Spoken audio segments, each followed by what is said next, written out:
اعوذ باللہ من الشیطان الرجیم بسم اللہ الرحمن الرحیم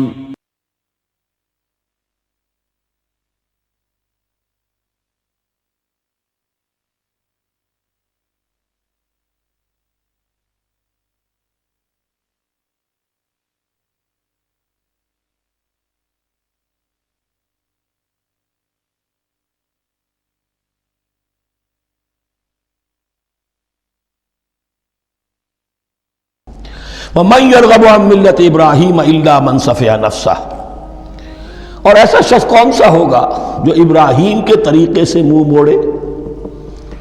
یہ رغبت کا لفظ عربی زبان میں دونوں طرف جاتا ہے، رغبہ الہ کسی شے کی طرف رغبت ہونا، محبت ہونا، میلان ہونا، اور رغبہ عن کسی شے سے متنفر ہونا، کسی شے سے ابا کرنا، اس کو چھوڑ دینا۔ وَمَنْ يَرْغَبُ عَنْ مِلَّةِ إِبْرَاهِيمَ إِلَّا مَنْ سَفِهَ نَفْسَهُ، سوائے اس کے جس نے اپنے آپ کو حماقت ہی میں مبتلا کرنے کا فیصلہ کر لیا ہو۔ اور کون ہوگا جو ابراہیم کے طریقے سے منہ موڑے؟ وَلَقَدِ اسْتَفَيْنَاهُ فِي الدُّنْيَا، اور ہم نے تو اسے دنیا میں بھی پسند کر لیا تھا، چن لیا تھا۔ وَإِنَّهُ فِي الْآخِرَةِ لَمِنَ الصَّالِحِينَ، اور یقیناً آخرت میں بھی وہ ہمارے صالح بندوں میں سے ہوں گے۔ اذ قال له ربه اسلم قال اسلمت لرب العالمین، جب کہا اس سے اس کے پروردگار نے کہ مانو میرا حکم، اس نے کہا پروردگار قبول ہے تیرا حکم، یہاں تک کہ ذبح کرو بیٹے کو، حاضر۔ یہ آخری امتحان تھا، آخری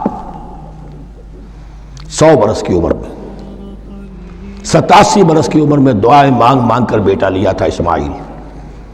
حضرت سارہ کے ہاں کوئی اولاد نہیں ہوئی تھی، اب وہ 13 برس کا تھا، بازو بن گیا تھا، اور اس وقت ذبح کرنے کا حکم ملا۔ جب بھی کہا ہم نے مانو ہمارا حکم، قال اسلمت لرب العالمین، اللہ تعالی ہمیں بھی توفیق دے کہ اس کی پیروی کریں۔ وَوَصَّىٰ بِهَا إِبْرَاهِيمُ بَنِيهِ وَيَعْقُوبُ، اور اسی کی وصیت کی تھی ابراہیم نے بھی اپنے بیٹوں کو اور یعقوب نے بھی۔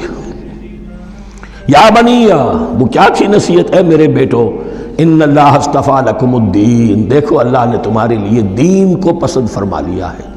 کون سا دین؟ فلا تموتن الا وانتم مسلمون، اور دیکھنا موت نہ آنے پائے مگر فرما برداری کی حالت میں۔ یہی بات آئے گی سورہ آل عمران میں مسلمانوں سے خطاب کر کے، یا ایھا الذین آمنوا اتقوا اللہ حق تقاتہ ولا تموتن الا وانتم مسلمون، اور ان الدین عند اللہ الاسلام ومن یبتغ غیر الاسلام دینا فلن یقبل منہ۔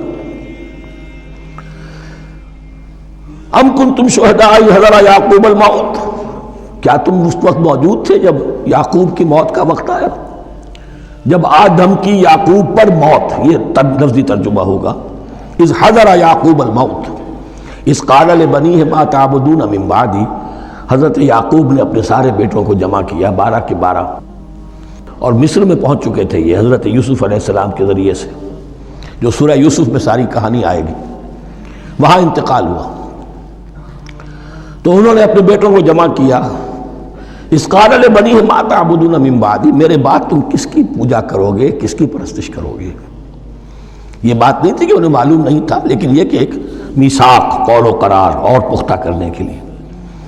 قالوا نعبد الہک و الہ آبائک ابراہیم و اسماعیل و اسحاق، انہوں نے کہا کہ ہم پوجیں گے، بندگی کریں گے، پرستش کریں گے آپ کے معبود کی اور آپ کے آبا ابراہیم، اسماعیل اور اسحاق کے معبود کی، اور یہ کوئی مختلف معبود نہیں، الہ واحدہ، وہ تو ایک ہی الہ ہے۔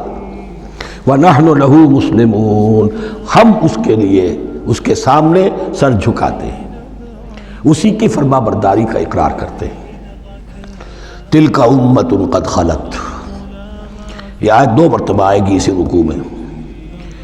یہ ایک گروہ تھا انسانوں کا جو گزر گیا، ابراہیم، اسماعیل، اسحاق، یعقوب، ان کی اولاد، قد خلت، وہ گزر گئے۔